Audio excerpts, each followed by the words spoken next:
తీవ్ర వాయుగుండంగా బలపడుతున్న అల్పపీడనం ఈ నెల 6వ తేదీన ఏర్పడిన ఆవర్తనం తీవ్ర అల్పపీడనంగా మారి 9వ తేదీ బంగాళాఖాతంలో శ్రీలంక తీరానికి ఆగ్నేయంగా కేంద్రీకృతమైంది.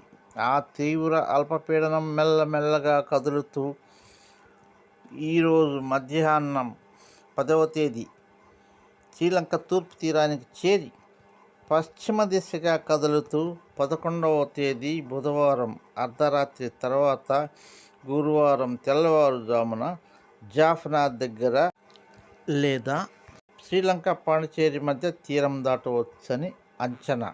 ఈ తీవ్ర అల్పపీడనం వాయుగుండంగా లేదా తీవ్ర వాయుగుండంగా మారి తీరం దాటుతుందా లేదా బలహీనపడి పోతుందా అనేది తెలియవలసింది. ఏది ఏమైనా బుధ గురువారాలు కేరళ, తమిళనాడులోని భారీ వర్షాలు, ఏపీలోని దక్షిణ కోస్తా జిల్లాలు, తిరుపతి, నెల్లూరు, కడప జిల్లాల్లో మోస్తరు వర్షాలు ఉండవచ్చు అని వాతావరణ శాఖ అంచనా.